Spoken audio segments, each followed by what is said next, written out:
మనం మహబూబ్నగర్ ఉమ్మడి మహబూబ్నగర్ జిల్లాలోని నిన్న జరిగిన ఘటన ఎస్ఎల్బిసి వద్ద 14 కిలోమీటర్ల టన్నెల్ వద్ద జరిగిన ఘటనలో ఎన్డీఆర్ఎఫ్ అధికారులంతా సుమారు 12 కిలోమీటర్ల వరకు వెళ్ళి అక్కడి నుంచి వాళ్ళకు ఎవరైతే అక్కడ 8 మంది అయితే అక్కడ చిక్కుకున్నారో వాళ్ళకు రిప్లై ఇవ్వడం జరిగింది.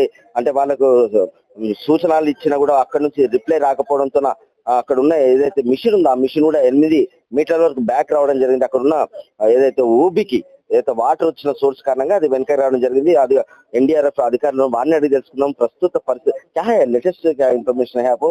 कल तुम लोग आप सब मिला के एनडीआरएफ से 12 किलोमीटर गए, वहां से आप लोग साउंड कह रहे हो तो भी उधर से रिप्लाई नहीं आई, क्या हुआ अब तक? नहीं, जैसे मैंने पहले ही बताया कि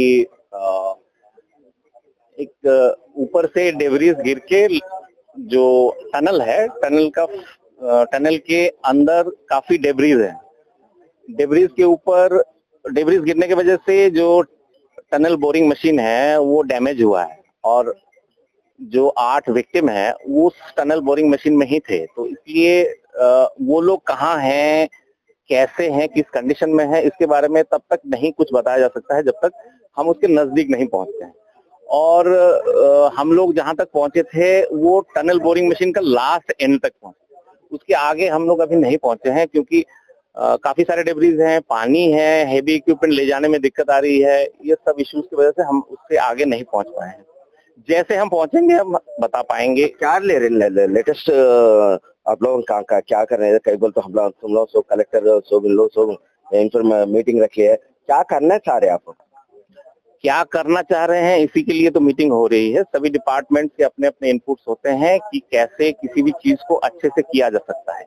सभी एजेंसीज की अपने अपने स्पेशलाइजेशन होती है। सभी एजेंसियां बताएंगी कि कौन सा चीज करना चाहिए, किस तरह से करना चाहिए। तो इसीलिए मीटिंग होने दीजिए, मीटिंग के बाद ही डिसाइड हो पाएगा कि किस तरह से हमें आगे बढ़ना है। कितना होप है उन लोगों का आने के बाद से? देखिए, हम लोग अपने पूरे होप के साथ ही कर रहे हैं किसी भी चीज को। अब आगे देखिए क्या होता है। చూసా మనం ఎన్డీఆర్ఎఫ్ అధికారులతో మాట్లాడడం జరిగింది. ఇప్పటివరకైతే దేవుని దయ వల్ల వాళ్ళు సురక్షితంగా బయటికి తీసుకొచ్చే ప్రయత్నము మా అధికారులతో పాటు వివిధ రకాల ఎవరి ఏజెన్సీ ఉన్నాయో వాళ్ళందరితో కలుపుకొని మేమంతా వాళ్ళని సురక్షితంగా బయటికి తీసుకురావాలనే ఆలోచనలో ముందడుగు వేసుకున్నాం. అదేవిధంగా ఇంతకు ముందు కూడా మీటింగ్ కూడా జరిగింది. ఏదేమైనప్పటికీ నిన్న మేము 14 కిలోమీటర్ల వద్ద సంఘటన జరిగి ఉంటే మేము 12 కిలోమీటర్ల వరకు వెళ్ళాము.